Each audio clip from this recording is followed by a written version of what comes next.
Ambassador, we all know about, well, I hope most people know about African Union Agenda 2063. I think it's well out there in the media, but I think maybe citizens aren't sort of up to date with some of the real nuances of it. And of course, here we're talking about a just transition, particularly looking at renewable energy, solar, hydro, etc.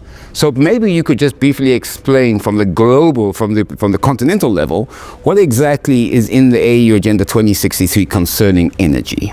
All right. First of all, we need to know what is AU Agenda 2063. In fact, it is Africa's blueprint for its transformation into a future global powerhouse. It is our strategic plan for the next 50 years. It started in 2013, so that's why it is called Agenda 2063. So from 2013 to 2063, that's 50 years. So this is the document that tells us how we can transform Africa into the potential that it is, that is the next future global powerhouse. That's number one. Now, in Agenda 2063, Agenda 2063 emphasizes that universal access actually, to affordable, renewable energy on the continent is the cornerstone to Africa's economic development, social equity, and environmental sustainability.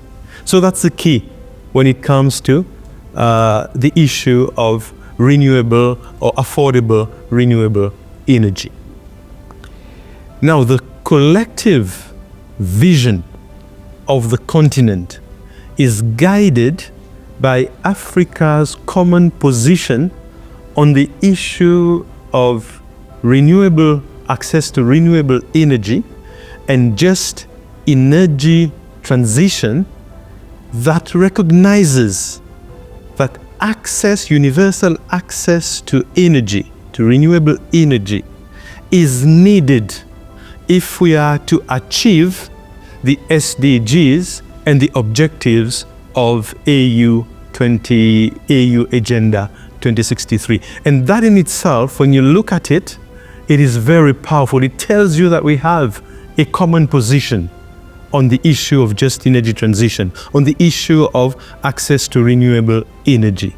And that common position tells us that we need universal access if we are to achieve the SDGs and if we are to achieve the objectives of AU 2063. I mean, bearing in mind, of course, I know the AU is also deeply concerned about climate change, climate action, which also speaks to energy. It also speaks to the use of fossil fuels on the continent. Maybe talk about that. But I think the world, it's not only the African continent, the world is concerned about climate change and the negative impact that climate change has on the world itself, on the African continent. It's very evident.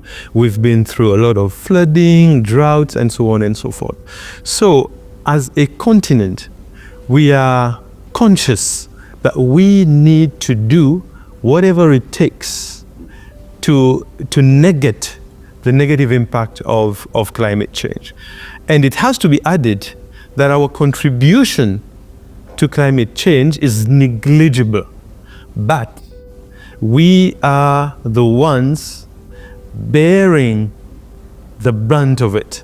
So moving towards just energy transition, moving towards ensuring that we gain access to renewable energy is vital for the continent.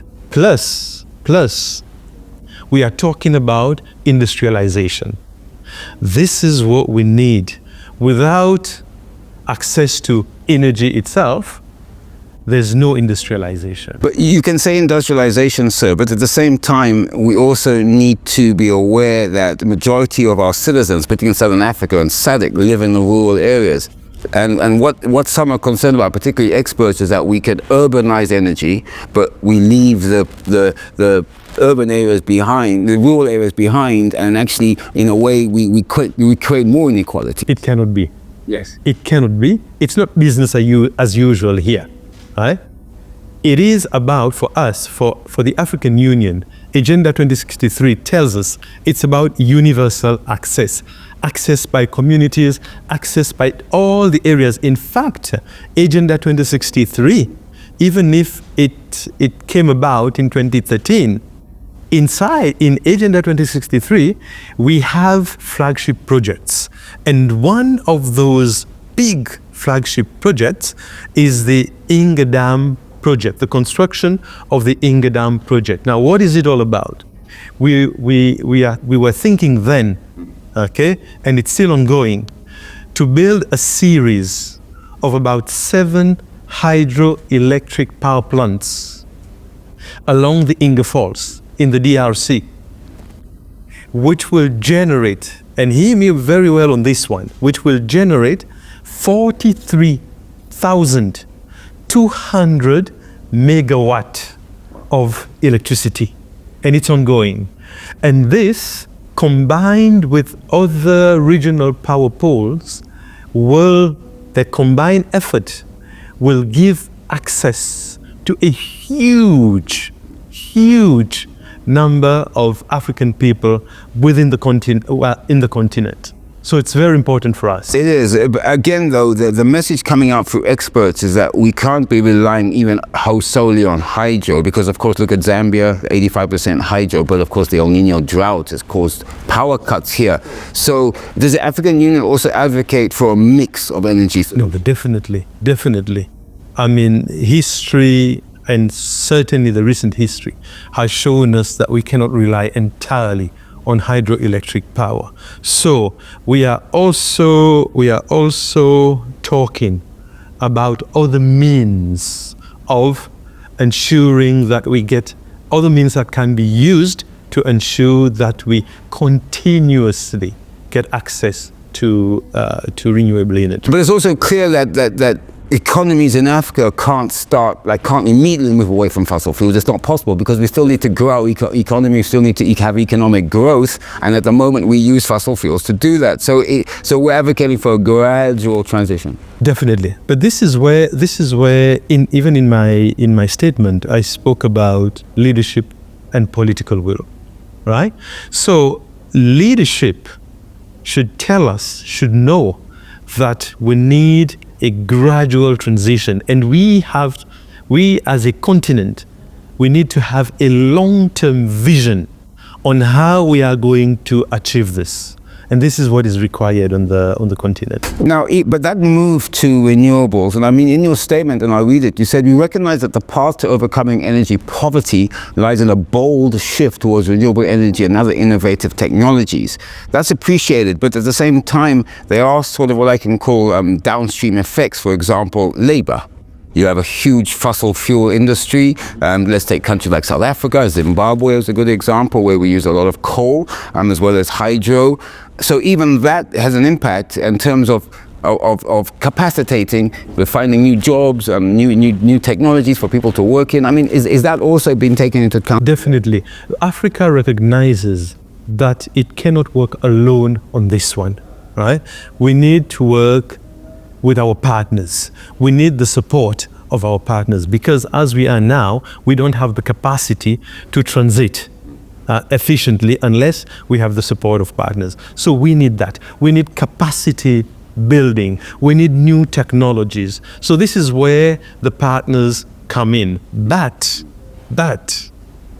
the ideas on what we want comes from the continent. We decide on our common position. We decide how we want to go about it.